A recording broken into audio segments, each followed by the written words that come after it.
Somewhere in Shanxi province, in a small clinic, things aren't looking great. The doctor checks on the elderly man. "Elder, your tumor has gotten worse. How's the headache?" The old man replies, "It's getting worse, but I can still handle it." After a short pause, he looks the doctor in the eyes. "Just be honest with me. How much time do I have left?" The doctor takes a deep breath before saying, "Your inner chi is protecting your blood vessels for now, but soon, the pain will be unbearable. You won't be able to wake up one day, elder." At the door of the clinic, the old man pauses. "I guess there's no need to return for my treatment anymore, Physician Sok. Thank you for everything you've done." As he turns to leave, he adds, "While I'm still alive, you must come to our family for a meal sometime." The physician watches him leave, thinking to himself, "Elder Liu Jinshan, please take care of yourself." Liu Jinshan thinks to himself while walking, "Now I have to start sorting things out. Everything I've built in my entire life, our family, the Liu family, this precious Liu family, will be continued by my son and my grandchildren. I have no regret, however. It's a shame that I won't be able to see my youngest granddaughter grow up, a special child born with the immortal sound body constitution, a talented child who will definitely bring honor to our family when she grows up." Liu Jinshan approaches the Liu house, but a strange, ominous feeling hits him as he nears the gate. His senses sharpen, and the unmistakable smell of blood fills the air. He pushes through the crowd of people murmuring, "What in the world is going on?" "Move aside," he yells, breaking through to see the unimaginable, his family destroyed, bodies scattered everywhere. "Chione, Daekwane," he calls out desperately, his heart pounding. What on earth happened here? His daughter-in-law is lying among the bodies, and he can't hold back the tears. "Open your eyes, please," he whispers, but it's too late. Everyone is gone. "I've lost everything." The bystanders in the crowd begin to whisper, "This is horrible. The Liu family didn't even have any enemies. So why?" "Wait, stop, Elder," someone yells from the crowd. "Elder, you can't. Who's going to avenge your family?" Liu Jinshan, holding a knife to his neck, thinks to himself, "Avenge with this old, sick body? Against whom? It's meaningless." He closes his eyes, a tear slipping down his cheek. "I'd rather die now and join my family." Liu Jinshan hears a faint cry nearby and drops the knife in shock. He quickly opens the barrel to find his grandchild crying inside. "Soul!" he yells, rushing to her side. He thinks to himself, "This must be the work of those bastards who wanted to eradicate our family. They will definitely come back when they find out she's still alive." Liu Jinshan hastily entered the manor. Liu Jinshan walks out of the manor, gripping a spear tightly in his hand. He looks around at the gathered people and shouts, "Everyone in Jinyang County, I need your help. Please help me bury my family. I want to do it myself, but I can't stay. With all of you here as witnesses, I swear, before I die, I'll make sure this fire dragon divine spear is soaked in the blood of those bastards who did this to my family. I, Liu Jinshan, won't rest until I do." In his mind, he thinks, "My sons, my daughters-in-law, my grandchildren, I'm so sorry." Liu Jinshan dashes into the forest, his breathing heavy. "It's been decades since I last used my body lightning arts. Every inch of my sick body is screaming, but survival comes first." Suddenly, out of nowhere, an assassin strikes. Jinshan reacts on instinct, leaning back just in time to dodge the blade. An ambush. He's fast, but his movements are simple. I still have a long way to go. Without hesitation, he throws a powerful kick at the assassin's face. "Let's finish this quickly." The assassin flinches, bracing for impact, but when he opens his eyes, Jinshan is on the ground instead. Jinshan grits his teeth. "The sound of my back cracking. As expected, my body can't handle these martial arts anymore. How frustrating. If I were just 10 years younger, this third-rate bastard would already be dead. But right now, Soul's safety is all that matters. If his companions show up, we're done for." With no time to waste, he forces himself up and starts running. The assassin hesitates for a second before snapping out of it and chasing after him. Jinshan yells back, "You bastard! Even as an assassin, do you have no shred of compassion? Is it really necessary to go after a newborn baby and an old man like me?" But in his mind, a plan is already forming. Running away like this is a disadvantage in my condition. If I don't take him out in one move, I'll be the one who suffers. The assassin dashes toward him, a killing intent in his eyes. Jinshan grips his spear tightly. There's only one chance. He channels his remaining energy into his weapon. The assassin leaps into the air, going for the kill. Jinshan's eyes narrow. Got him! With a deep breath, he unleashes Lion's Roar. A powerful shockwave blasts through the air. The assassin wobbles mid-air, his balance shattered. His weapons slip from his hand. Jinshan doesn't waste a second. Liu family spear technique, first technique, pursuing extreme flash. In an instant, his spear tears through the assassin's chest, pinning him straight to a tree. Jinshan scoffs, smacking the assassin's face. Didn't I tell you to stop chasing me, you rude little bastard? The impact knocks off the assassin's mask, revealing his face. Jinshan narrows his eyes. As expected, I don't recognize him, but I need to find out who sent him. He studies the man's trembling body. Not that it matters. Someone like him would rather die than talk. His gaze shifts to the assassin's, a strange dragon tattoo standing out against his bloodied skin. This symbol, if nothing else, this might be a clue. Before he can think further, Soul's soft cries snap him back to reality. Jinshan holds her close and gently whispers, "Our Soul must have been scared, huh? But don't worry, my child. Grandpa will definitely protect you." Soul smiles at him. Night falls, and the forest is wrapped in darkness. Jinshan and Soul sit by a small fire, their only source of warmth. Jinshan looks down at the baby in his arms and sighs. "Child, you must be hungry, right? Just wait a little longer." As he stirs the pot, his thoughts drift. I grabbed some cow's milk and a few supplies from a nearby village in a rush. Who would have thought I'd end up stealing? Something I've never done in my life. Seriously, my later years are truly miserable. Once the milk is ready, he carefully pours it into a small container and brings it to Soul's lips. "Here you go, Soul. It's ready. Since I boiled it, it's safe to drink now." Soul eagerly drinks, and Jinshan watches with a soft smile. "That's it. You're eating so well. Good job." After finishing, Soul rubs her tiny belly cutely. Jinshan chuckles to himself, but his mind remains heavy. There's no helping it. I'll do anything to protect Soul. Suddenly, a sharp, unbearable pain shoots through Jinshan's head. His vision blurs, and the bowl of soup slips from his hands, crashing to the ground. The tumor, "I've never had a headache this bad before." A piercing scream escapes his lips as the agony intensifies. His body trembles, and memories of his conversation with Physician Suok flood his mind. "Elder, please take this, just in case. Didn't you say medicine would no longer work?" "This isn't medicine. It's a poison called the nerve suppression pill. Using poison to fight poison, the pill's toxins will suppress your tumor and prolong your life for now. Just in case of an emergency, please take these with you." Jinshan grits his teeth. "I'm losing my mind. I know what this poison is, a drug used to torture prisoners, causing unbearable pain without killing them. Even a strong martial artist would feel like his entire body is being torn apart." He looks at Soul, her tiny face twisted in distress as she cries louder and louder. "I can't die. I can't leave Seol all alone." With trembling hands, he grabs the pill and swallows it. A violent surge of poison chi erupts inside him. His skin turns purple, his pupils contract, and his veins bulge beneath his skin. The pain is excruciating. He screams, clutching his head, yanking his hair as his body convulses violently. The forest echoes with his agonized cries, piercing through the silent night. Time becomes a blur. Darkness fades into dawn. As the pain slowly subsides, Jinshan lies there, exhausted, staring at the sky. How much time do I even have left? Jinshan lies on the ground, breathing heavily. Luckily, the poison chi seems to have subsided. For now, I'm still alive, but I don't know when my headache will strike again.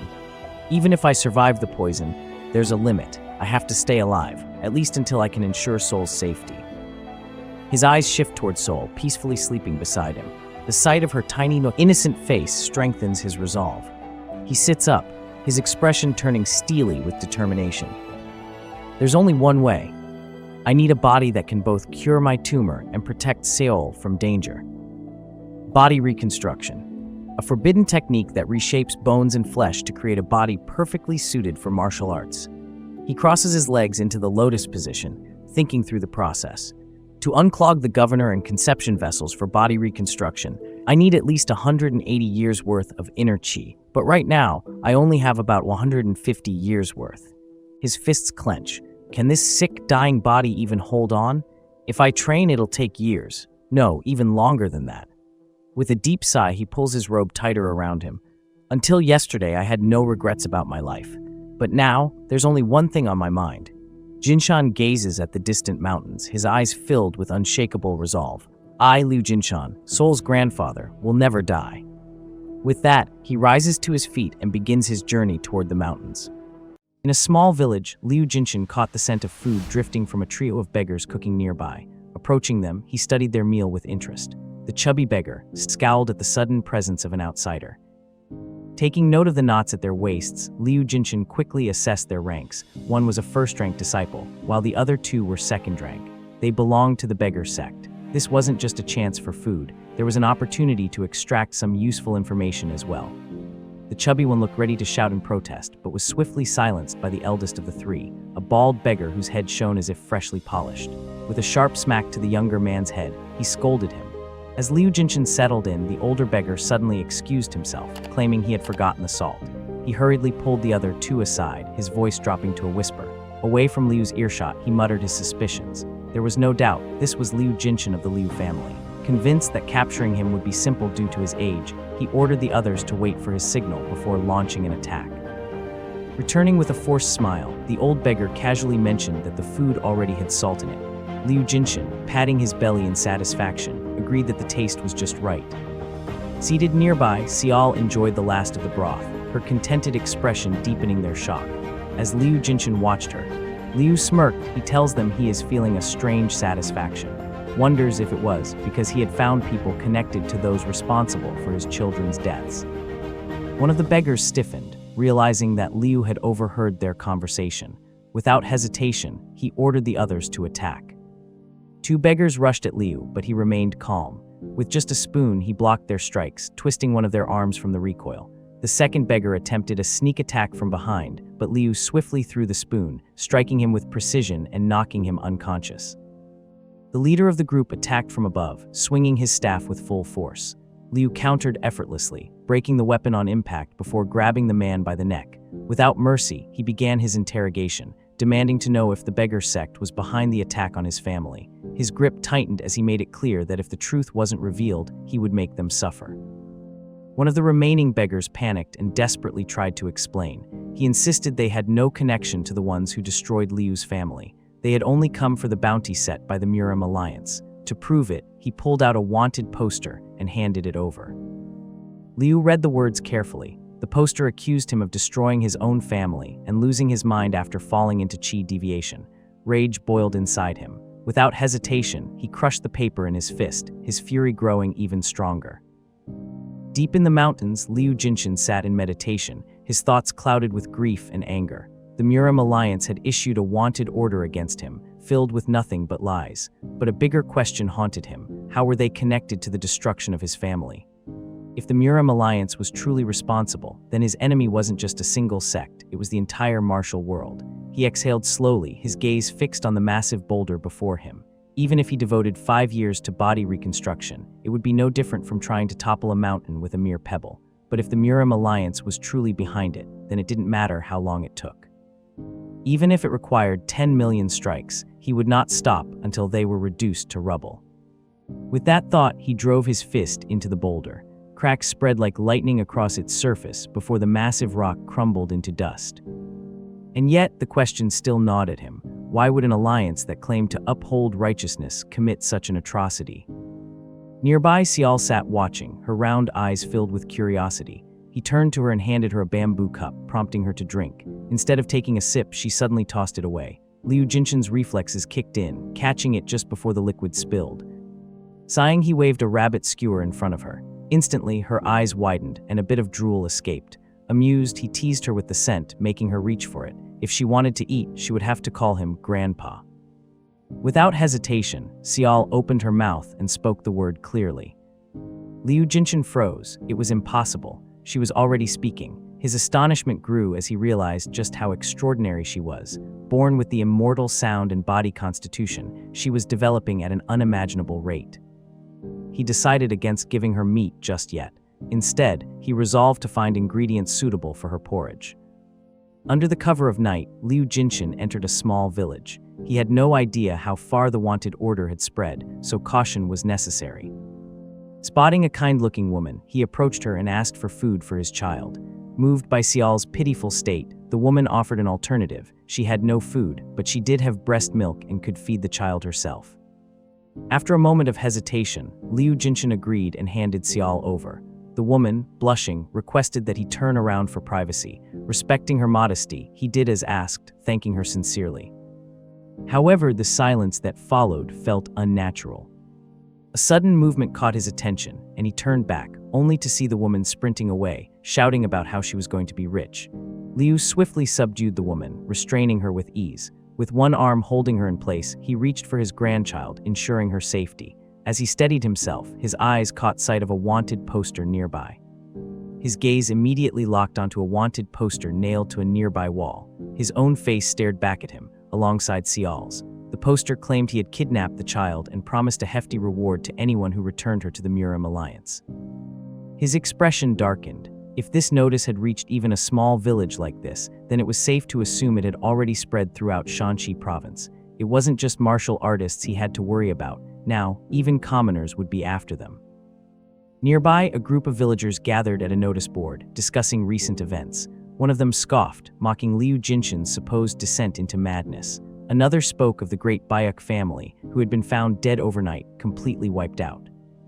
Liu Jinshan's eyes narrowed. The Bayek family, their clan had been even stronger than his, filled with first-rate martial artists. Yet not a single infant corpse had been found among the dead. Rumors had spread of a figure seen carrying the children away.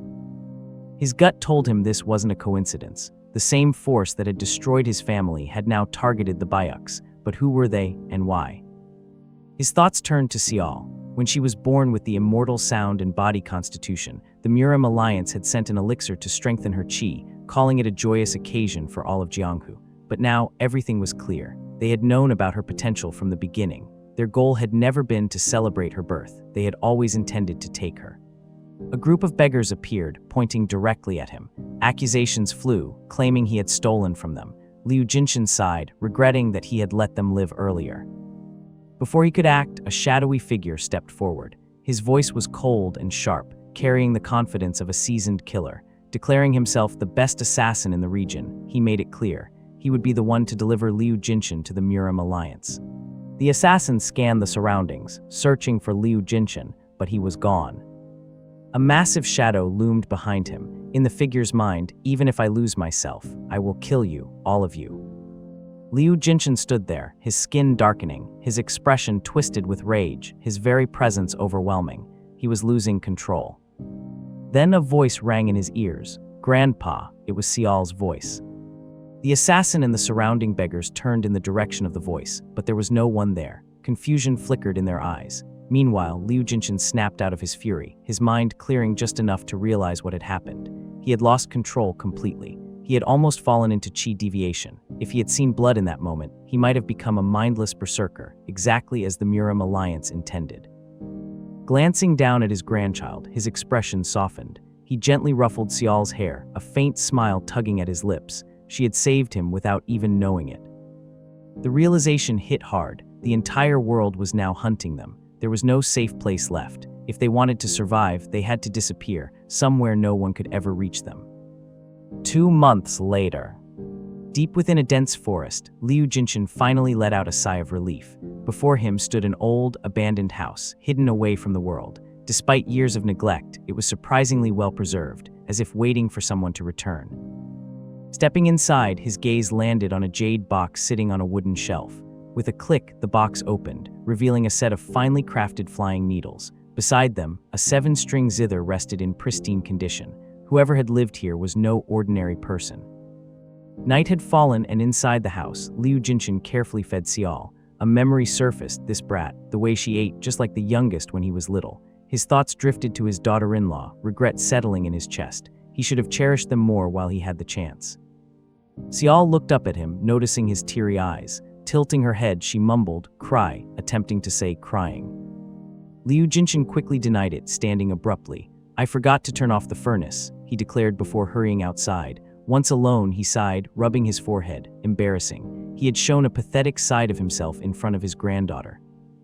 Staring into the night sky, he pondered his life. The constant wandering, the thirst for vengeance, was that really the path he wanted? Revenge could wait. Right now, raising Seol to be healthy was all that mattered. Nearby, a group of bandits gathered, discussing recent events. Liu Jinshan, hidden from sight, listened intently. Their leader was furious, scolding his men for failing to eliminate a Wudang sect disciple. A violent conflict was inevitable. More importantly, this mountain was no longer a place to remain unnoticed. One of the bandits suddenly sensed something, calling out to whoever was hiding. Liu Jinshan stepped forward, unbothered by their numbers. With a calm expression, he stated that it was rude to speak to an elder in such a manner. He then advised them to inform their leader that he had moved into a house nearby, and that unless they were prepared for a fight, they should stay away. The bandits sneered, mocking his arrogance. One of them lunged forward, blade in hand, but with a flick of his finger, Liu Jinshan sent the attacker flying, shattering his sword in an instant. Another rushed in, only to find Liu already behind him. A single palm strike sent the man sprawling. The remaining bandits hesitated, but before they could retreat, a massive figure emerged, their vice leader. Unlike the others, this one carried himself like a real fighter. Without hesitation, the vice leader swung his axe. Confident in his own strength, he believed one strike would be enough. Yet, with a single palm strike, Liu Jinshan sent him flying, leaving the rest of the bandits in stunned silence. Repeating his warning, Liu Jinshan ordered them to leave and never return. Some scoffed, unwilling to back down, but before anyone could act, a sharp pain shot through his head. His vision blurred. He swayed but forced himself to remain standing. There was no time for weakness. He had to return home to Seol. Reaching for a pill, he swallowed it without hesitation. A strangled cry escaped him as the effects hit. The bandits whispered among themselves, suspecting he had taken a nerve suppression pill. Seeing his weakened state, they seized the opportunity. Blow after blow rained down. Too exhausted to fight back, Liu Jinshan collapsed, his last conscious thought fixed on Seol. In the darkness, muffled voices surrounded him. The bandits discussed their success, one boasting about how they had subdued him. A sudden slap cut through the air, followed by a pained grunt. The leader's frustration was evident. His men had been careless. As Liu Jinshan's senses returned, he found himself bound in heavy chains, secured to a pole. Panic settled in. How much time had passed? Was Seol safe? A commanding presence entered the scene. A man with a piercing gaze studied him, radiating authority unlike the others. The bandit leader had arrived. Acknowledging his men's rough treatment of the elder, the leader's expression remained unreadable. Meanwhile, Liu Jinshan remained silent, his mind racing with a single question: why had his life been spared? The bandit leader apologized on behalf of his men, but Liu Jinshan had already pieced together the man's intentions. He had no time for their games. Shackled in steel chains, he knew breaking free would require a weapon imbued with internal energy. The bandit leader, feigning regret, remarked that if he had known his elder neighbor was feeling lonely, he would have paid him a visit much sooner. With a deep bow, he expressed his sincerest apologies. Liu Jinshan, unimpressed, signaled that if the man was truly sorry, he should release him first. At the leader's command, one of the battered subordinates scrambled to fetch the key. Before unlocking the restraints, the leader assured Liu Jinshan that he would first remove the chains from his body and then proceed with those on his wrists. However, the moment the chains around Liu Jinshan's legs were loosened, he launched a powerful kick at the bandit leader. Reacting swiftly, the leader blocked the strike, though the sheer force sent him stumbling backward. The overwhelming strength confirmed his suspicions. This old man harbored an immense reservoir of internal energy. Liu Jinshan strained against the remaining chains, attempting to free his bound wrists.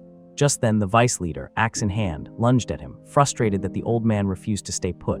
In an instant, Liu Jinshan intercepted the axe with his chains, shattered his bindings, and hurled the vice leader through the door, breaking it in the process. With the vice leader sprawled on the ground, Liu Jinshan used his face as a launch pad, leaping into the air and soaring toward the exit. Outside, the vice leader barked orders for the men to cut Liu Jinshan down. Taking in the overwhelming number of bandits, Liu Jinshan cursed under his breath. One of the men shouted for the archers to fire, and as the bows were drawn, Liu Jinshan realized dodging every arrow would be impossible. Preparing for the worst, he steeled himself to sacrifice an arm if necessary. However, before the archers could loose their arrows, the leader's voice rang out, ordering them to hold their fire. He instructed them to let the old man go. Seizing the opportunity, Liu Jinshan vaulted over the fence and disappeared into the forest. As he sprinted through the trees, only one thought occupied his mind: Seol. He had to reach her. Back at the bandit camp, the leader watched in awe, marveling at Liu Jinshan's mastery of Qinggong. His vice leader, however, was less impressed, fuming over the decision to let the old man escape. He angrily accused Liu Jinshan of being responsible for the men who had recently vanished in the mountains. Before he could say more, the leader cut him off, berating him for making things worse. The fate of the Black Mountain Blade, he warned, now depended on that very old man. Liu Jinshan finally arrived at the old house, his voice echoing through the area as he called out for his granddaughter. Relief washed over him when he saw Xiao running toward him. Without hesitation, he pulled her into a tight embrace, apologizing for leaving her alone. He promised never to do so again. As they held each other, a strange croaking sound interrupted the moment. Liu Jinshan, puzzled, told Xiao to stop making that noise. Only then did he notice the frog in her hands. He stared in disbelief before shaking his head. Of all things she could have caught, a frog, he patted her head, amused at her unexpected talent. Realizing she must be hungry, he suggested they go inside. However, before stepping in, he turned his gaze toward the three bandits he had first encountered. They had been watching everything unfold from the sidelines. Kneeling with their foreheads pressed to the ground, they begged for forgiveness, admitting their grave sin. Liu Jinshan eyed them with disdain. Regardless of their pleas, he knew he could not afford to be entangled with bandits any longer. He commanded them to leave. The leader, however, remained, holding Liu Jinshan's spear. He explained that it had been retrieved from where Liu had collapsed, believing it was an important weapon. The bandit leader then attempted a more diplomatic approach. He pointed out that surviving in the harsh mountains would be difficult, especially with a young granddaughter to care for. Wouldn't it be better, he suggested, if neighbors helped one another? Liu Jinshan saw through the ruse instantly. These bandits had crossed the Wudang sect, and now their fate was as fragile as a candle in the wind. They sought to use him, a martial arts master, to prepare for the inevitable subjugation.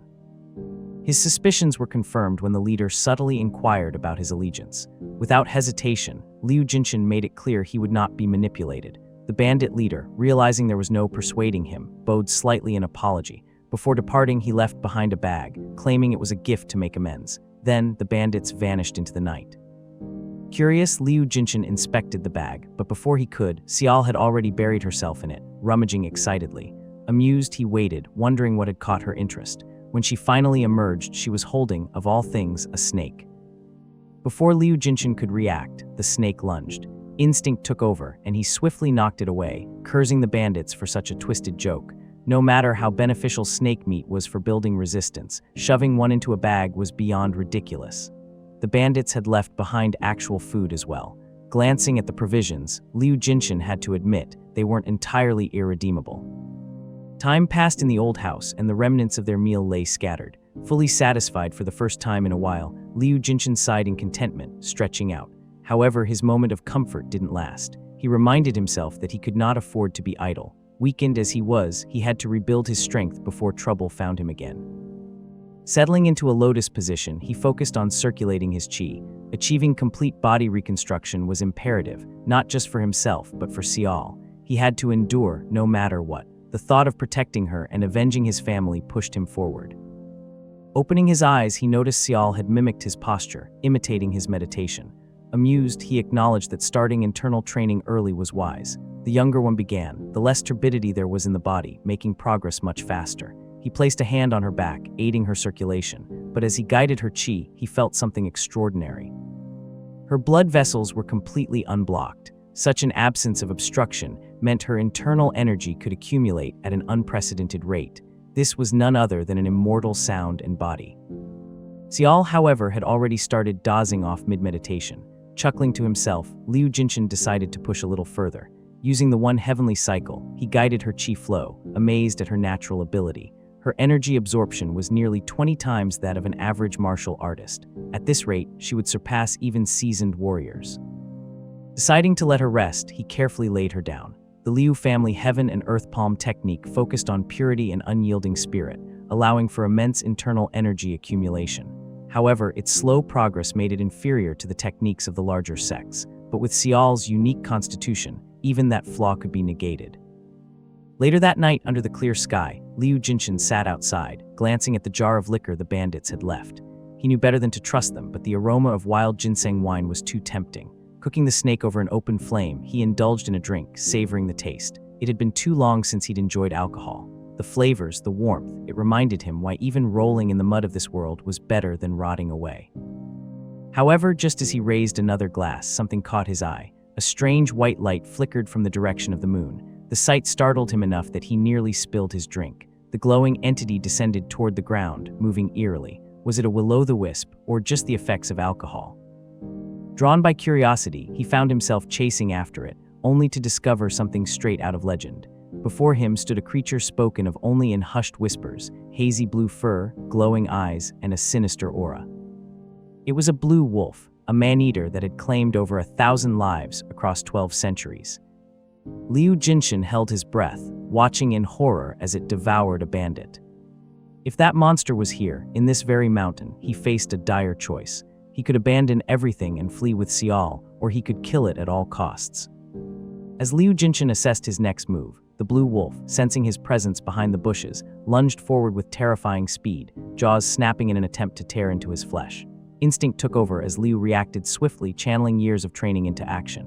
With a decisive motion, he executed the first style of the Liu family's heaven and earth palm, fierce dragon grappling strike. His palm struck the wolf's chin, sending the beast hurtling through the air. Yet the blue wolf was undeterred. Shaking off the blow as if it were nothing, the beast regained its footing almost instantly, already preparing for another attack. Liu's mind raced. Facing a monster like this without his spear put him at a severe disadvantage. And then realization struck. If the wolf wasn't after him, there was only one other target. His heart pounded. The wolf wasn't retreating. It was heading straight for the house. Panic surged through him as he watched the beast sprint toward his home. Without hesitation, he launched himself forward, pushing his body to its limits in a desperate chase. Just before the creature could reach the entrance, he threw himself beneath it and delivered a powerful kick, sending it soaring once more before it slammed into the ground. Not wasting a second, Liu dashed inside and seized his spear. A surge of cold fury coursed through him. The thought of the beast targeting his granddaughter filled him with rage. Emerging onto the rooftop, he locked eyes with the wolf, its glowing blue gaze burning with malice. Neither moved. The tension thickened as both predator and warrior assessed each other. Then, in an unexpected turn, the blue wolf took a step back. Slowly, it retreated into the shadows of the forest. Liu's grip on his spear tightened. Something was wrong. The blue wolf was not a creature known for abandoning its prey. This wasn't a retreat, it was a delay. The battle wasn't over. The wolf would return. A heavy silence fell as Liu considered the situation. If it had been just him, avoiding unnecessary bloodshed would have been the logical choice. But with Sial in danger, leaving wasn't an option. The land they had cultivated, the home they had built, none of it could be abandoned so easily. Then another thought crossed his mind. The Black Mountain Blade bandits would be in danger too. If the wolf was this relentless, it wouldn't stop with just one hunt. With his decision made, Liu set off toward the bandits' hideout. Approaching cautiously, his sharp eyes noticed the broken wooden wall. An ominous quiet lingered in the air. Something was wrong. Stepping through the gap in the wall, he found a grim scene. A lone survivor stood among the fallen, carefully covering the bodies of his comrades. The leader of the Black Mountain Blade bandits, Peng Ho, lifted his head at Liu's arrival. "I knew you'd come eventually," he said, his tone grim. Liu's gaze swept over the carnage. He had come to warn them, but it seemed he was too late. The blue wolf had already struck. That creature had invaded a bandit stronghold and slaughtered its inhabitants, a massacre unlike any typical predator attack. Peng Ho's expression darkened. This wasn't mere hunting. The beast had killed for pleasure. This wasn't a wolf, it was a demon. A troubling realization set in. At this rate, the bandits wouldn't even survive long enough to face the looming threat of the Wudang sect's retaliation. Liu turned to leave, offering a simple warning. Peng Ho, however, called out after him. The conversation quickly turned to Liu's past. His name was on wanted posters, labeled a dangerous fugitive. Yet the bandits showed no interest in turning him in. To them, the so-called madman from the Murim Alliance's records was simply an old warrior protecting his granddaughter. The vice leader, however, spoke up with desperation. They didn't seek help against the Wudang sect. What they wanted was Liu's assistance in dealing with the blue wolf. If they could work together, they might have a chance at survival. And in turn, they could help protect the home Liu had fought to maintain. Liu's gaze sharpened. If the wolf had come from a particular direction, then there was a way to trap it. The bandits would need to mobilize immediately, gathering water, tree branches, and straw bales. Confused, Peng Ho questioned the plan, but Liu's instructions were firm. The preparation had to begin at once. And one more thing, a crucial role had to be assigned. Someone needed to act as bait. Silence fell over the group. Liu's eyes landed on the vice leader. Without hesitation, he pointed. Someone plump, juicy enough that a single bite would burst with flavor. All eyes turned to the vice leader, who, bewildered, pointed at himself. Liu didn't wait for an answer. The plan was already in motion. By nightfall, the trap was set. The vice leader stood near the broken wall, shifting uncomfortably in his role as bait. In the distance, two glowing blue lights emerged from the darkness. The blue wolf had arrived. With forced bravado, the vice leader shouted, challenging the beast. The wolf charged with terrifying speed, but at the last moment the man dodged aside. The beast adjusted midair, but its landing proved disastrous. The ground beneath it collapsed, sending it plummeting into the pit. The archers surrounding the hole loosed their arrows, but the wolf deflected them effortlessly, clawing its way upward. Spears followed, driving the beast back down.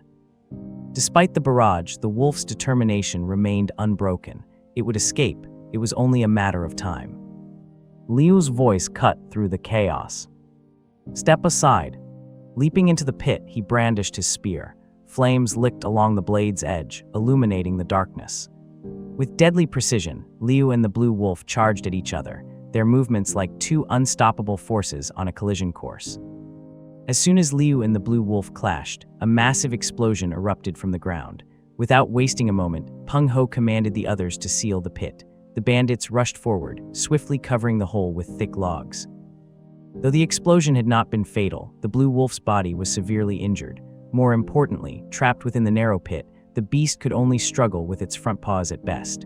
Liu confidently defended against its attacks, his spear meeting the desperate swipes of the wolf's claws.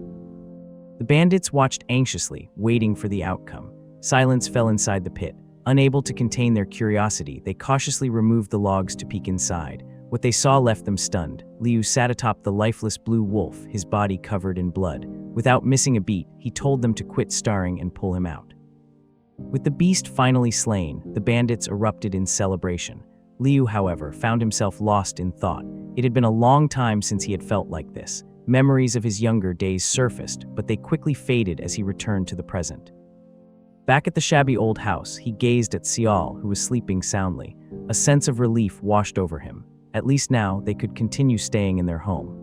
He glanced at the glowing blue gem in his hand, the inner core of the blue wolf, a powerful artifact capable of granting immense inner chi upon absorption. However, it carried a deadly risk. If misused, it could lead to chi deviation or even instant death.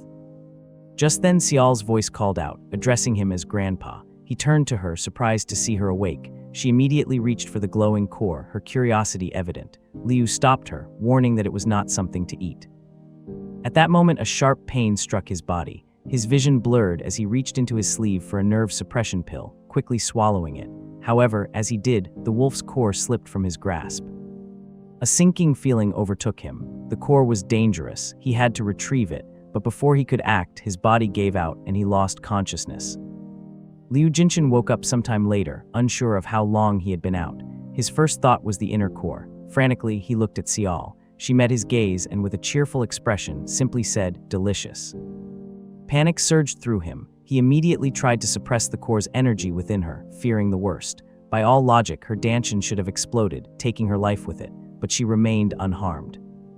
Could it be? Did her unique immortal sound body constitution neutralize the core's toxicity? Even so, if she failed to absorb it completely, it could still kill her. He quickly assisted in circulating her inner chi, guiding it through the proper meridians.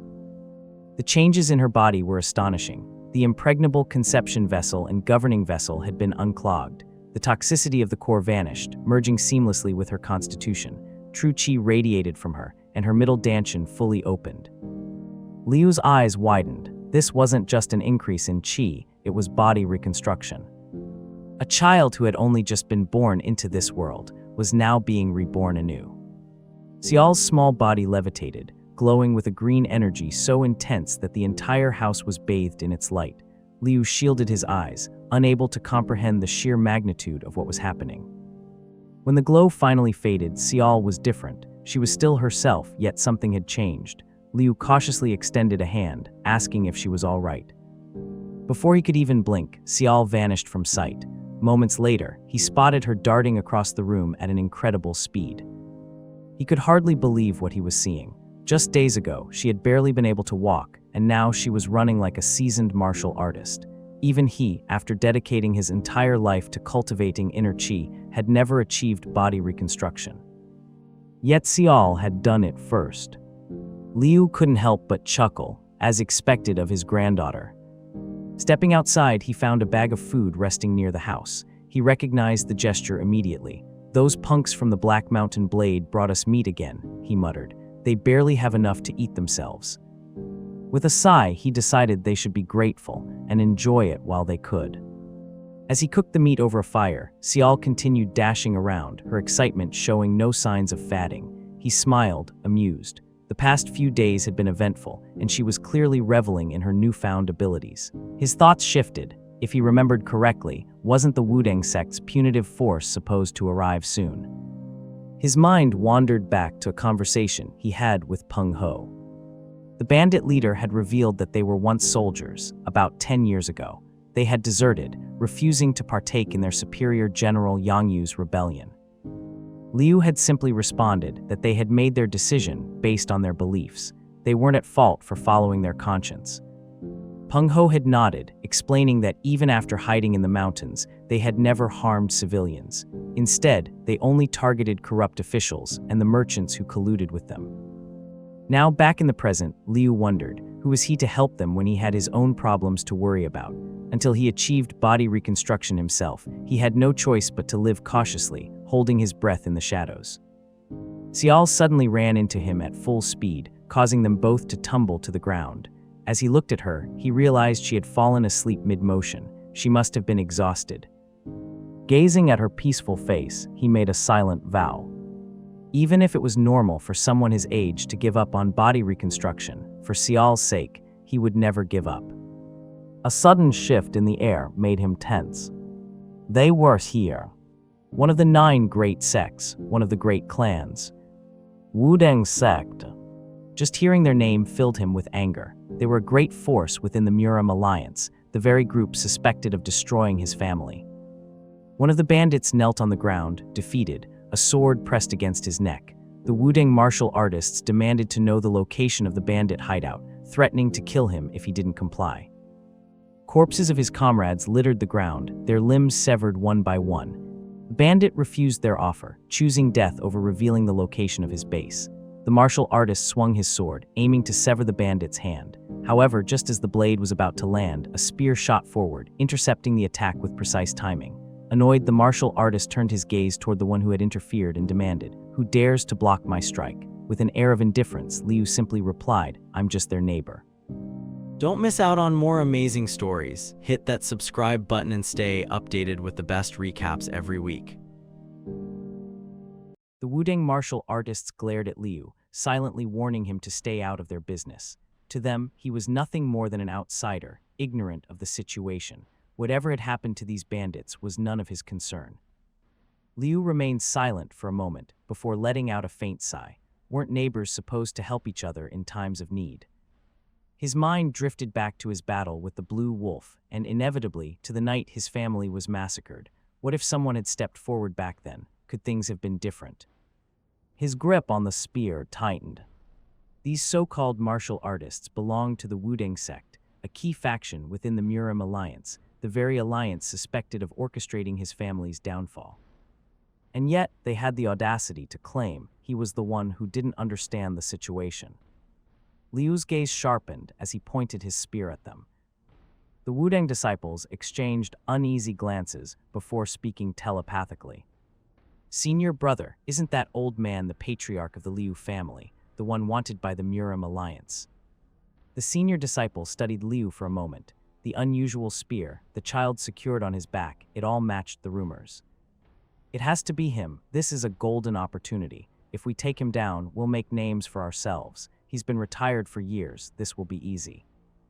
The only thing to be careful of is the child. The Muram alliance ordered that she be taken back unharmed." Liu observed their hushed conversation and let out a cold, distant chuckle. Lowering his spear slightly, he spoke. They were still young, with long lives ahead of them. He was willing to give them a chance. One of the Wudang disciples lunged without hesitation, his sword aimed straight for Liu's heart. Liu moved calmly. In a swift motion, he gripped his spear with his mouth, using it as leverage to pivot his body. With an effortless swing, he struck. A sickening crack echoed in the air. The attacker's head twisted unnaturally, rotating a full 270 degrees before his body crumpled lifelessly to the ground. The second disciple froze in terror, his breath caught in his throat. Liu wasted no time. Using the first victim as a shield, he pierced straight through the corpse, impaling the second disciple in the same motion. Now both bodies hung skewered on his spear, like a shish kebab. His gaze remained indifferent as he muttered, "I gave you your chance." With that, he let the bodies slide off his spear. The blood pooling beneath them seemed to form an invisible line, one that could never be crossed again. From this moment forward, Wuding, Liu, and the Black Mountain Blade were entangled in a web of bloodshed and vengeance. A foolish, vicious cycle of revenge.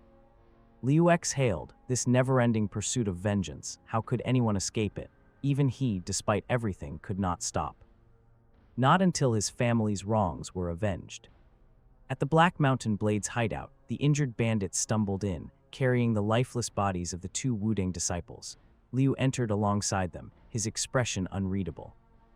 One of the bandits, Sangu, announced their return with a triumphant grin, declaring that the elder had taken care of those Wuding rats. The hideout erupted in cheers. Their spirits soared, not just because they had won, but because Liu, the elder, had chosen to stand with them. However, Liu swiftly shut down their celebration. He hadn't agreed to help them yet. He had seen true masters of the Wuding sect before, back when he roamed Jianghu. If they had come instead of these rookies, an inescapable disaster would have fallen upon them all. Peng Ho, the bandit leader, still took a moment to express his gratitude. Despite Liu's words, they all knew his actions had saved them. Liu, however, remained focused. He turned to the leader and asked if there was any new information about the enemy's forces. Peng Ho nodded. With 2 now dead, 8 remained. Among them, however, were first-generation disciples.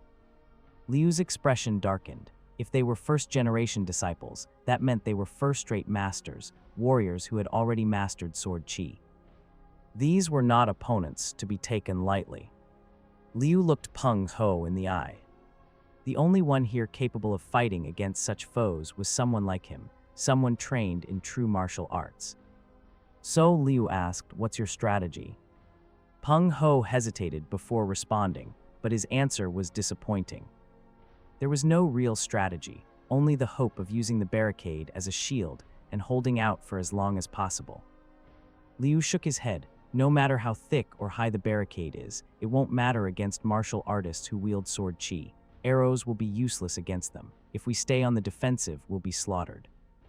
His gaze swept across the bandits. There were too many people here to simply hide and survive. No, the only way forward was to fight smart.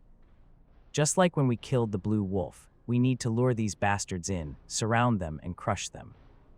The bandit leader hesitated, but nodded slightly. Liu continued, "You were once government troops, weren't you? That means you received sufficient training in ambush tactics." The leader exhaled, his confidence returning. "I am skilled in ambushing, but won't the first-generation disciples sense our presence?" Liu smirked, glancing at the 2 lifeless Taoists lying beside them. "It doesn't matter, that's why I brought these 2 here."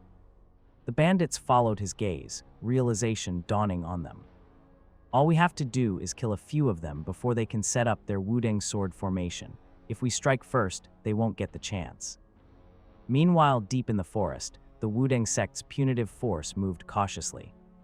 The Taoist leading them suddenly raised a hand, signaling the group to halt. His sharp eyes scanned the area. Something was off. "Their base is way too quiet," he murmured. A younger disciple frowned. Could they have already run away? "Nonsense," another snapped. "They wouldn't have fought us if they planned to flee." At the front of the group stood the leader of the punitive force, Qing Jin, a first-generation disciple of the Wuding sect. He clicked his tongue in irritation. "Idiots, they're lying in ambush behind their barricade." A female disciple stepped forward, concern written across her face. "Senior brother Qing Jin, there are more than 100 bandits in that hideout. Will we be okay?" Ching Ho, another first-generation disciple, scoffed. If that's the case, we'll just wipe them all out in one go. Another senior disciple turned to her. They say you're the most talented among the second-generation disciples. His tone was mocking but expectant. Go first. Let's see how skilled you really are. The female disciple's expression hardened. Yes, understood, senior brother. She approached the barricaded entrance, her eyes narrowing as she examined the scene before her. Something caught her attention, two Taoists, bound in chains and kneeling. A man stood beside them, his posture relaxed but his presence undeniably dangerous. His voice rang out, carrying an eerie calmness. Intimidate them. He motioned toward the prisoners. Tell them to watch carefully, because this is what will happen to them if they don't get lost. Liu stood over the kneeling Taoists, his expression cold and unwavering. Without hesitation, he swung his spear. The first Taoist's head flew through the air, rolling down the cliffside, stopping near the feet of the Wudang disciples below. A stunned silence filled the air. Ching Ho's face contorted with rage. Without thinking, he began storming toward Liu, his grip on his sword tightening. Haiyan He reached out, stopping him. Senior brother, please wait, aren't they both already dead? Ching Ho's eyes narrowed. He pointed at the second Taoist. He's still alive. They must have poisoned him, keeping him weak so he can't use his strength. Before Haiyan He could respond, Liu swung his spear again. The second Taoist's body fell limp. Ching Ho let out a furious roar and charged at Liu with all his might. Liu's eyes remained calm as he shifted his stance at the last second, effortlessly changing the trajectory of his attack. Their weapons clashed. Ching Ho barely managed to block the incoming spear, but his eyes widened. The trajectory had changed mid-strike. Liu raised an eyebrow, slightly impressed. Not bad, he thought. Ching Ho stabilized his landing and charged forward once more. But Liu suddenly let out a powerful shout, his voice filled with inner chi. The sound disrupted Ching Ho's movement, breaking his momentum. Liu clenched his spear tightly. Now that they've seen my inner chi, the strongest among them will make their move. There's no time to waste. Summoning his spear chi, he attacked without hesitation. Ching Ho immediately switched to a defensive stance, gathering all his strength to block the incoming strike. With a swift, precise thrust, his spear chi effortlessly pierced through Ching Ho's chest, leaving a gaping hole where his heart once was. Liu family spear technique, third movement, flying execution spear. Ching Ho's body collapsed, lifeless. Liu's gaze shifted toward the remaining Wudang disciples. As expected, the strongest among them made his move. Qing Jin, one of the top first-generation disciples, charged forward with blinding speed. His swordsmanship was impeccable, his movements flawless. Liu barely had time to react, raising his spear just in time to block the incoming strike. The moment their weapons clashed, Liu was launched backward, his arms trembling from the sheer force. His eyes narrowed. His strength is incredible. Even though his inner chi isn't as strong as mine, his power is undeniable. Qingjin glanced at Haiyan He and shouted, "Come to your senses, run away." But before he could say another word, a blade suddenly pierced through his back. Qingjin's breath hitched in his throat as he looked down at the sword sticking out of his chest. His head turned, his eyes filled with shock. It wasn't Haiyan He. It was someone else. A strangled scream of agony tore from his throat. In that very moment, Liu lunged forward, driving his spear straight into Qingjin's chest. The dying man's eyes widened in horror. Liu's voice was icy cold. Didn't you also come here to massacre others like insects, all in the name of revenge? His grip tightened on his spear. Think carefully about that on your way to the afterlife. With one final motion, Liu and the bandit leader tore Qingjin's body to pieces. Qingwu stood frozen, his anger flaring like an unrestrained wildfire. The realization struck deep. 2 first-generation disciples of the revered Wudang sect had been slaughtered, not by skilled martial artists, but by mere bandits. His fists clenched so tightly that his knuckles turned white. The thought of such dishonor enraged him beyond words. Determined to avenge the fallen, he commanded his remaining disciples to retaliate. Their fierce cries echoed through the valley as they charged toward the bandit base. The bandit leader, sensing the impending danger, turned toward Liu with urgency, suggesting that he should retreat. However, before any response could be given, Qing Wu's scornful glare cut through the air. He exuded pure contempt, regarding the bandits as nothing more than insects beneath his feet. The Wudang disciples surged forward, poised to strike, but the ground beneath them gave way. A massive pit trap, concealed with expert precision, swallowed several warriors whole. The bandit leader's grin widened at the unexpected success, his amusement evident as he noted that even a mystical creature had been caught among them. Some disciples reacted swiftly, narrowly escaping the pit, only to find themselves within the sights of archers who had taken their positions. Despite the ambush, Qing Wu remained composed, rallying the surviving disciples and preparing the supreme ultimate 7 stars formation. Yet even as they hesitated, questioning the feasibility of such a technique with their dwindling numbers, the cruel hand of fate intervened. An arrow found its mark, piercing through one of them before he could finish speaking. Blood pooled beneath his fallen form. A storm of arrows descended upon them. The remaining disciples scrambled for cover, while Qing Wu instinctively unleashed a technique that formed a protective barrier of qi, deflecting the deadly projectiles. Seizing the moment, Liu advanced, his spear thrusting forward with unerring precision. The blade punctured Qing Wu's chest, leaving the first disciple of Wudang staggering in disbelief. The fall of their strongest warrior marked the turning point. The bandits swarmed, overwhelming the remaining disciples with ruthless efficiency. Blades clashed, blood was spilled, and within moments the battle had ended. One survivor, desperate to escape, fled into the wilderness, his terrified screams filling the night air. The bandit leader pursued, ready to end the chase, but Liu acted first. With a flicker of qi, his spear found its target. The fleeing disciple collapsed, his life snuffed out before he could make good on his desperate vow for vengeance. Cold and resolute, Liu dismissed the idea of mercy, believing any who sought revenge should do so in the afterlife. Turning back to his men, the bandit leader sought answers regarding the 2 disciples who had fallen into the pit. The vice leader reported that one had perished amidst the arrow storm, but the other, an injured woman, had miraculously survived. Upon closer inspection, realization dawned upon the leader. The captive bore the markings of a second-generation Wudang disciple, one whose skill in sword qi had likely saved her life. With a cruel smirk, he ordered her execution, deeming it a fitting punishment for her allegiance. Yet before the archers could loose their arrows, Liu intervened, raising a hand to halt the act. His gaze remained fixed on the wounded disciple as he declared that she would be spared. The decision sent a wave of unease through the ranks, but he remained steadfast. In his mind, only by keeping her alive would the Black Mountain Blade sect have a future. Later, as the bandit leadership convened over tea, discussions turned to their next move. The vice leader, emboldened by victory, suggested holding their ground and fighting to the death if necessary. However, Liu, ever pragmatic, dismissed the notion as arrogance. He reminded them that the Wudang sect's true masters were yet to arrive, and compared to them, the fallen disciples had been little more than reckless fools. He then proposed a plan. Citing a past incident where tensions between Wudang and Manhwa had escalated due to an unfortunate death during a tournament, he saw an opportunity to sow discord. His suggestion was simple yet effective, scattering the belongings of the slain Wudang disciples near Manhwa's territory to fabricate the illusion of an ambush. Though Wudang would not be easily deceived, the mere suspicion and chaos would buy them valuable time to strengthen their position. His companions acknowledged the brilliance of the scheme, though Liu remained dismissive of any notion that he was some scheming villain. As the bandits trained with renewed vigor, Liu observed their efforts but shook his head. Their military martial arts, while effective in large-scale warfare, were ill-suited for the unpredictable world of the Murim. Recognizing the need for proper guidance, he resolved to introduce an alternative approach, though he knew he could not expend too much energy on their training. Meanwhile, the captured Wudang disciple, Haiyan-He, sat within her cell, her expression dark with resentment.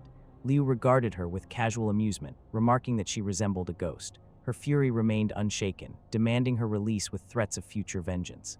Liu, unfazed, simply smirked, seeing no reason to grant such a request. Observing her condition, he decided to provide her with a meal. The scent of freshly prepared dishes filled the air, causing her stomach to betray her. Though she attempted to resist, her pride warring with her hunger, the moment a child began devouring the food before her, something within her resolve cracked. Unable to endure the temptation, she lunged at the meal, devouring it with desperate fervor. Watching her surrender to basic needs, Liu chuckled, finding the entire scene rather amusing.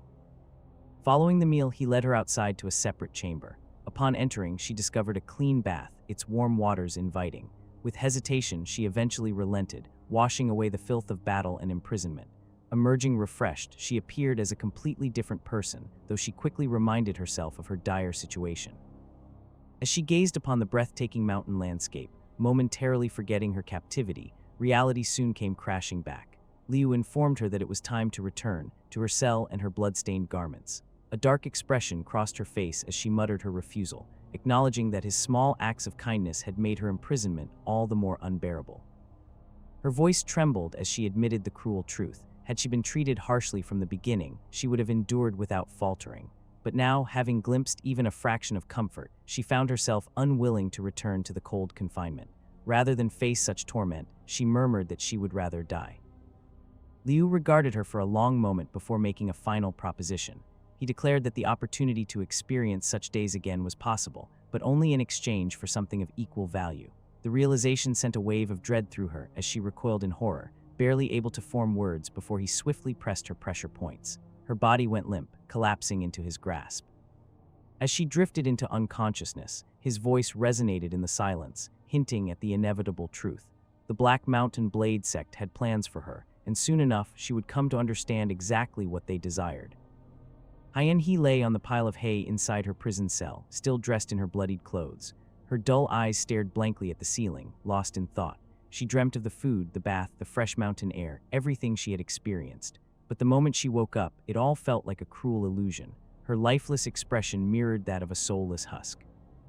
Liu's words echoed in her mind, reminding her that such comforts could be hers every day if she provided something of equal value.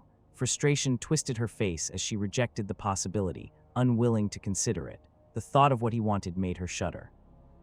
A voice snapped her out of her thoughts. Liu had returned, observing her with a knowing expression. He noted that she had likely spent the entire night thinking about his offer. She responded by rolling onto her side, turning her back to him. He sighed, informing her that he didn't know when he would return. If she had made up her mind, now was the time to speak. Hye bit her lip, wondering if her refusal would mean being locked away until death. Even if she managed to escape and return to Wuding, she questioned whether she would truly be welcomed back. After a long silence, she finally relented, barely whispering her acceptance. Liu's smirk widened as he acknowledged her decision, signaling for her to leave the cell immediately. Outside the prison, the bandits had already gathered in formation, waiting for her. As she approached, their curious gazes weighed on her. She sighed, already aware of what was expected. The request was obvious. She was to teach them martial arts. The bitter truth settled within her. The prestigious swordsmanship of the Wudang sect, where every movement was as valuable as gold, was now something she was meant to pass on. Liu, watching her closely, admitted that her skills were impressive for a second-generation disciple. Even a fraction of Wudang's swordsmanship, if passed on, would be of great benefit to them. However, he warned that the Wudang sect would not be forgiving if they ever discovered this betrayal. Hye exhaled sharply, fully aware of the consequences. As she acknowledged this, memories flooded her mind, the ridicule, the humiliation, the disdain. From the moment she set foot in Wudang, she had been unwanted. When she proved her talent, resentment had replaced pity. Even worse, as she grew older, the elders who once looked down on her began to demand favors. With a deep breath, she resolved herself. The risk of excommunication was preferable to rotting away in a prison cell. The bandit leader stepped forward, his tone laced with unexpected respect as he requested her guidance. The bandits, standing in formation, waited eagerly. Hesitating only briefly, she accepted the sword handed to her and adjusted her stance. Even as she acknowledged the strength of the man before her, the sight of a bandit bowing his head to her felt surreal. Deciding to begin, she demonstrated the movements. The sword cut through the air with precision, her footwork controlled and graceful. When she finished, the bandit stood in awe before erupting into cheers. She calmly explained that the technique was the Clarity Sword Technique, a foundational Wudang skill. Though basic, a strong foundation in it would allow them to compete against first-class sword techniques. With her decision made, she prepared to teach them. Days passed, and inside a small cabin, Hye sat at a wooden table, eating her meal. She had thoroughly taught the Clarity Sword Technique, its principles, movements, and applications. By now, the bandits should be able to cultivate it on their own. As she ate, she noted how well they cooked. Thanks to them, she had eaten well and rested comfortably. She smirked bitterly as she reflected on her time in Wudang. Despite being one of the best among the second-generation disciples, her presence had always been met with coldness. She had known nearly every martial art taught in Wudang, save for the first-class ones, yet had never received this kind of treatment before. Staring at the wooden ceiling, she pondered whether this was what it felt like to be a noble in the imperial palace. Suddenly, something felt off. Through a small crack in the wall, she observed the surroundings. No guards, no detectable energy presences. Her heartbeat quickened. This was her chance.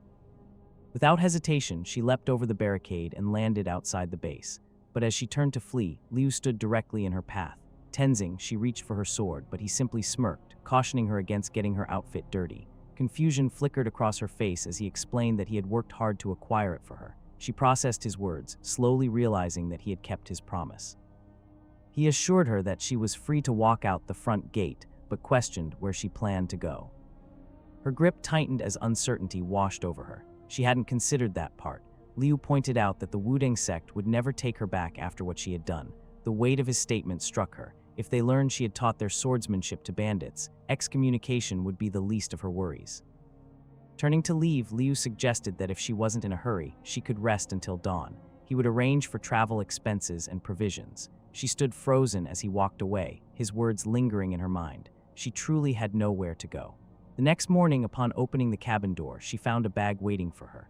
As expected, he had followed through on his word. Just then, the bandit leader called out to her, and she turned to see the gathered men. At first, she assumed they intended to stop her. However, the leader simply acknowledged that she was leaving. She hesitated, considering whether their sincerity warranted a longer stay, but quickly shook the thought from her mind. The leader chuckled, making it clear that they had no intention of holding her back. Instead, he expressed hope that despite the circumstances of their meeting, she would leave with only good memories. She hesitated again before murmuring something under her breath, though her voice was barely audible. The leader blinked in confusion, and the others leaned in, trying to catch her words. Finally, with growing frustration, she announced that she was staying to teach them the footwork techniques as well. The entire camp fell silent before the bandit leader's expression softened. With genuine gratitude, he requested that she continue to guide them. Her face turned red as she looked away, arms crossed. With a reluctant posture, she accepted the request. The bandits erupted into cheers, their enthusiasm unwavering. From a distance, Liu observed the scene with an amused smirk. He noted how well they actually got along before turning his attention to his grandchild, Xiao. Since things were progressing as expected, it was now time for Xiao to begin learning the spear arts. Half a year later, in the old shabby house, Liu sat deep in thought, his mind weighed down. Despite several Wudang sect disciples vanishing without a trace, the sect had made no movement at all. The question lingered, had the plan worked? Had the Mount Hua sect truly been pitted against Wudang? Or was it possible that neither the sect nor the bandits were considered significant enough to warrant action? There was no way to determine the reason. Right now, however, the most pressing concern was not Wudang, it was Xiao. She sat at the table, her lips pressed into a stubborn pout as she refused to eat. Her gaze flickered to the food in front of her before turning away in defiance. The presence of carrots in the meal was unacceptable to her. Liu, observing the scene, sighed and placed the spoon on the table before turning to leave. He mused aloud about how little she seemed to understand the value of food. At his words, Xiao's eyes widened, her resolve wavering as tears threatened to spill over. Then, just as she appeared ready to break, Liu paused at the door. An alternative was suggested, perhaps a meal of meat porridge instead. Instantly, Xiao's demeanor shifted. The mere mention of it seemed to erase all traces of her earlier defiance, and moments later she was happily eating, savoring each bite. Liu, watching her reaction, smirked. The lesson remained the same, whether it was meat or mushrooms. The final result depended entirely on one's perspective. Outside the house, Liu's training. Seated in meditation, he focused on circulating his inner qi. The urgency weighed heavily on him. He needed to accumulate 180 years worth of inner qi as soon as possible. However, the relentless throbbing in his head remained a constant reminder of his condition. Suppressing the tumor with poison was only a temporary measure. The sooner he achieved body reconstruction, the sooner he could exact revenge and protect Xiao until she was strong enough to stand on her own. Though qi training was crucial, he knew he couldn't afford to neglect martial arts. Rising to his feet, he gripped his spear firmly. It was still too early for Xiao to wield such a weapon, but an introduction to it would be beneficial. With that thought, he called out to her. Xiao looked up in response, her curious gaze fixed on him. He reminded her of how often she had watched him train with the spear and instructed her to observe closely this time. Adjusting his stance, he prepared to demonstrate the Liu family spear techniques. Among all things, wind possessed the most flexible nature. It was for this reason that nothing could disrupt its essence. With that in mind, he moved, each motion fluid yet deliberate. The spear cut through the air, controlled yet powerful in its strikes. While wind remained soft and flexible, when gathered in one place, its force became strong enough to pierce through solid rock. This was the Liu family's annihilating wind spear. As Xiao continued to watch, Liu's thoughts drifted to the past. There was a time when this spear art had been powerful enough to contend for the title of the strongest. At the height of its strength, its wielder had been a legendary expert, the ancestor known as the Spear Demon. Not even the renowned Liang family spear arts had been able to stand against him. His mastery had allowed him to dominate the martial world with the sheer force of the annihilating wind spear. But all of that had changed. After the secret manual left behind by the ancestor had been lost, so too had their power. Now all that remained was the Fire Dragon Divine Spear. The thought lingered, if the manual could be recovered, then perhaps the legacy of the Spear Demon could be revived. Suddenly a small hand tugged at his leg, pulling him from his thoughts. Looking down, he found Xiao staring up at him with wide eyes. Her request was simple, she wanted to wield the spear. Liu raised a brow at the request, chuckling at the determination in her expression. Despite her enthusiasm, the weapon was still far too large for her. Nonetheless, he allowed her to try, handing it over. The moment she gripped it, her tiny hands struggled beneath its weight. As expected, it was simply too heavy. Her face crumpled in frustration, and a sniffle followed soon after. Accusations of wrongdoing were thrown in his direction, causing Liu to flinch in confusion.